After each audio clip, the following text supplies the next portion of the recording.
So Russ, I was looking at a Massachusetts silver coin you had on your table here at the Whitman show, and I was, not to use a pun here, employ one, but I was really struck with how refined the strike was. I mean, these are typically very primitive looking coins, but this is like tack sharp for the type. Can you tell me a little bit about it? Absolutely. 1652 is the beginning of our coinage here in the United States, or in the federal colonies at the time. And there's specific reasons why they made these coins, but the process was very rudimentary. I mean, it was kind of like if you take your knuckles and roll a strip of silver between them, that's what the coins that came out. And most of them are warped or bent. Right. And this one, it has to have that warping, but it doesn't have any creasing, which is kind of unusual for the issue. Right, but also the lettering, everything, like I said, it's really refined and sharp. This has to be a coin that has been collected for years by astute numismatists. It does have a provenance. I mean, it goes back to Norweb, and I think Norweb's purchased it in 1958.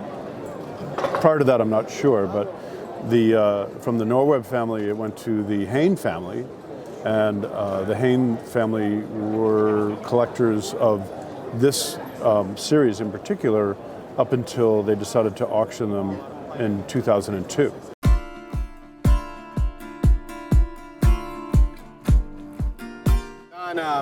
Usually we come to these shows, we do cool coins, we see things that are a little bit unusual or really nice for the grade or have a lot of eye appeal, but it's not often you see a coin that has a mintage of 5 and has not been available at a public auction probably ever.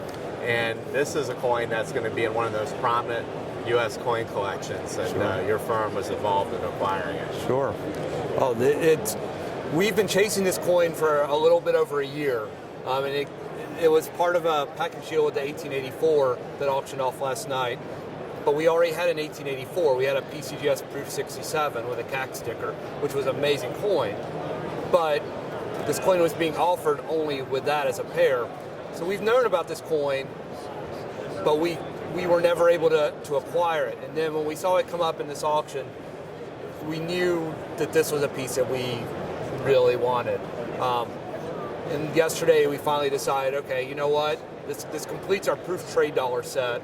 It's far and away the finest proof trade dollar set ever assembled with my partner Dell Loy Hansen, and we were privileged to win this last night in the auction for $3.3 million plus the buyer's premium. And Mr. Hansen and I were sitting on the edge of our seats, and when it came up, we had figured out our strategy. We were just super excited that we were able to win it in the end.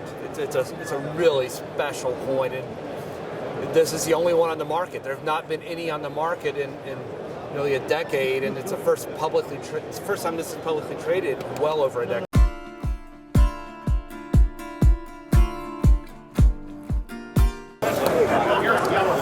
So Bob, you really sometimes have to pay attention to the way the market is going when it comes to coins. Sometimes coins that you don't expect to have an appreciable increase in price can creep up on you. And one such coin is the 1879S Morgan dollar with a reverse of 78. And I see you have a CAC certified example at your booth, but this is a coin I'm sure you've been paying quite close attention to recently. Yeah, we have been paying close attention to it because it's always an in-demand coin for variety collectors and Morgan silver dollar collectors, but in the past year what we've witnessed is that it's gone from a $450 to $550 price range in MS63 to bringing well over $1,250 now, which means there's a lot of activity, it's being sought after, not making them anymore. In this particular coin, we're talking about a top 100 variety. In this case, well-struck, frosty. We bought a nice deal of them, and the nicer ones came back from CAC with excellent eye appeal. In terms of the ball on the 9, it's repunched. Collectors look for this, and in fact, a lot of collectors go through silver dollars just looking for this variety. because it is worth so much more than a regular 1879S. Well, for people who aren't familiar, what differentiates the reverse of 78 from the reverse of 79? Well, the reverse of 78 and the reverse of 79 actually can be determined by the reverse. The eagle's breast feathers are incuse in on the 1878, and they're facing outward on the 1879. So basically they paired the old dies from 1878, the reverse die, to strike the 1879 coin. That's why collectors like this particular variety.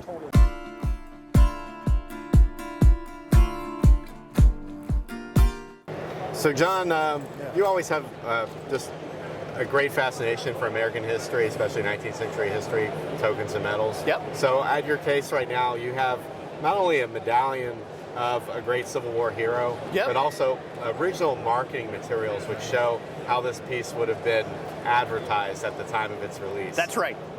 So this is a medal that was struck in 1864 depicting General George McClellan, who of course in 1864 was not just a recently famous Civil War general for the Union, but was also a presidential candidate.